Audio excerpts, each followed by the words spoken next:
നമസ്കാരം. റാഫ്റ്റോ ക്രിക്കറ്റിലേക്ക് അവർക്കും സ്വാഗതം. ആ തീരുമാനം പിഴച്ചു. ഒടുവിൽ തുറന്നു പറയുകയാണ് ഇംഗ്ലണ്ടിൻ്റെ കോച്ച് ബ്രണ്ടൻ മാക്കലം. ടോസ് ലഭിച്ച ഇംഗ്ലണ്ട് ബൗൾ ചെയ്യാൻ തീരുമാനിക്കുകയായിരുന്നു. ആ സർഫേസിൽ അതിൻ്റെ ആവശ്യമുണ്ടായിരുന്നു എന്നുള്ള തർക്കങ്ങളും ചർച്ചകളും ഒരു ഭാഗത്ത് വരുന്നുണ്ട്. 336 റൺസിനാണ് ഇംഗ്ലണ്ട് പൊട്ടിപ്പോയത്. കളിക്ക് ശേഷം തീരുമാനം പിഴച്ചത് അദ്ദേഹം അംഗീകരിക്കുന്നു. മാക്കലത്തിൻ്റെ വാക്കുകളിലേക്ക് പോവുകയാണ്. അദ്ദേഹം പറയുന്നു, ഞങ്ങൾ ഈ ടെസ്റ്റിൽ 5 ദിവസവും രണ്ടാമത് ഓടുകയായിരുന്നു, പുറകിലോടുകയായിരുന്നു. ഞാൻ വിചാരിക്കുന്നു ഇന്ത്യ എക്സെപ്ഷണലി വെല്ലായിട്ടാണ് കളിച്ചത്. ശുഭ്മൻ ഗില്ല് ലൈറ്റ് ലെവൽ പെർഫോമൻസാണ് നടത്തിയത്. അദ്ദേഹം ഈ പിച്ചിൽ ബ്രില്യൻലി ആണ് കളിച്ചത്. ഞങ്ങൾ ഉദ്ദേശിച്ച തരത്തിലുള്ള കളി പുറത്തെടുക്കാൻ കഴിഞ്ഞില്ല. ഇന്ത്യ തീർച്ചയായിട്ടും ഈ വിജയം അർഹിച്ചിട്ടുണ്ടായിരുന്നു. ഇനി ടോസുമായി ബന്ധപ്പെട്ട് അദ്ദേഹം പറയുന്ന കാര്യങ്ങളിലേക്ക് നോക്കാം.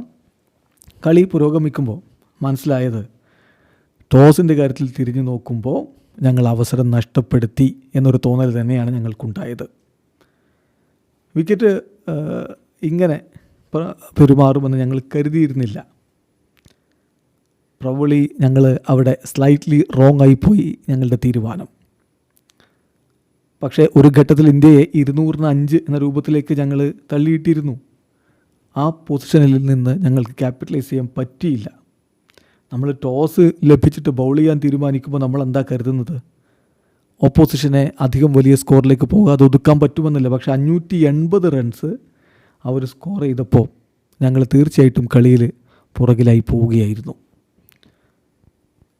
പിന്നെ കളിയിൽ ഞങ്ങൾക്ക് എന്തെങ്കിലും ഒരു ബാലൻസ് ഉണ്ടാക്കാൻ പറ്റിയിട്ടുണ്ടെങ്കിൽ അത് ജെയ്മി സ്മിത്തിൻ്റെയും ഹാരി ബ്രൂക്കിൻ്റെയും ആ ബ്രില്യൻ പാർട്ട്ണർഷിപ്പ് കൊണ്ടാണ്. ഏതായാലും അത്തരത്തിലുള്ള കാര്യങ്ങൾ ഇനി ഞങ്ങൾ വർക്ക് ചെയ്യേണ്ടതുണ്ട്. ഞങ്ങളുടെ പ്ലാനിൽ റിജിറ്റൊന്നുമല്ല.